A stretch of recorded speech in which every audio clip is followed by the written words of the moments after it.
Okay, World War II, life on the home front. That means back here domestically in the United States. Quick little blurb for you to listen to here, real quick.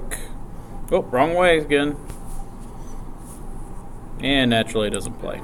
Laura Briggs was a young woman living on a farm in Idaho when World War II began. As with many other Americans, the war completely changed her outlook on life. When I was growing up, it was very much Depression times. As farm prices during the war began to get better and better, farm times became good times. We and most other farmers went from a tar paper shack to a new frame house with indoor plumbing. Now we had an electric stove instead of a wood-burning one, and running water at the sink. The war made many changes in our town. I think the most important is that aspirations changed. People suddenly had the idea, hey, I can reach that. I can have that. I can do that. I could even send my kid to college if I wanted to. All right, so a little bit about what was going on back home there. All right, so, did it again. All right, what am I doing?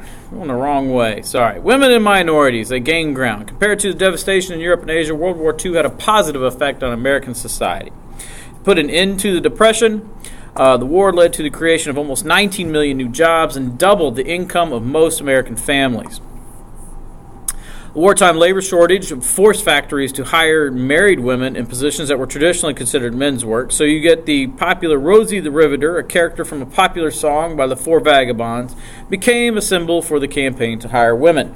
The campaign resulted in 2.5 million women entering the manufacturing workforce. Factories still resisted the hiring of African Americans. A. Philip Randolph, head of the Brotherhood of Sleeping Car Porters, which was a major union for African American railroad workers, they decided to take action. He informed Roosevelt of his plan to organize a march on Washington to secure jobs for African Americans. June 25, 1941, President responded with Executive Order 8802 declaring no discrimination in the employment of workers in defense industries or government.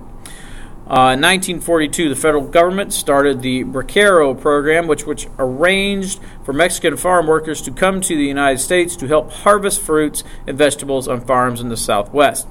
More than 200,000 Mexicans came to help with the harvest and to build and maintain railroads. All right, so we're a nation on the move. Roughly 15 million Americans moved west and south during the war to be closer to new jobs that were becoming available.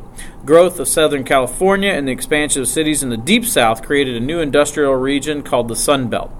The federal government allocated over $1.2 billion to build public housing, schools, and community centers during the war to accommodate all the new workers. African Americans resumed the Great Migration as they left the South and headed to the cities in the North and West for factory jobs. In these cities, African Americans were often confronted with suspicion and intolerance, sometimes ending with violence.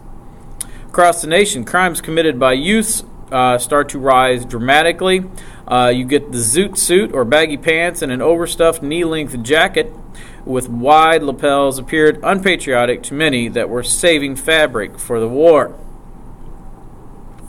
The zoot suit was worn by many Mexican-American teens. When zoot suiters were rumored to have attacked several sailors, 2,500 soldiers and sailors stormed into Mexican-American neighborhoods in Los Angeles, causing lots of problems. This racial violence did not deter Mexican-Americans from joining the war effort. February 19, 1942, President Roosevelt signed an order allowing the War Department to declare any part of the United States a military zone and remove anybody from that zone.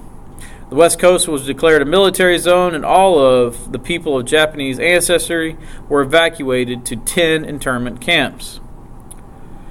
Daily life in the wartime America. Roosevelt worried about inflation, so he established the Office of Price Administration, or the OPA, and the Office of Economic Administration, the OES. OPA regulated wages and the price of farm products, while the OES regulated all other prices. The War Labor Board worked to prevent strikes that would endanger the war effort, and American unions issued a no-strike pledge. Rationing became commonplace, which is the limiting the availability of products. This occurred as the demand for raw materials and supplies increased and created shortages. Each month, a book of ration coupons was given to each household for processed foods and meats, fats, and oils. People would grow victory gardens these were planted to produce more food for the war effort. Scrap drives were organized to collect spare rubber, tin, aluminum, and steel. And Americans exchanged bacon grease and meat drippings for extra ration coupons because fats and oils were so vital to the production of explosives. Also, to raise money for the war, the government raised taxes, covering about 45% of the cost of the war. E-bonds were sold to Americans to help pay for the war. Through the purchase of these bonds, Americans were loaning money to the government. Now, the bonds could be redeemed in the future for the purchase price plus interest.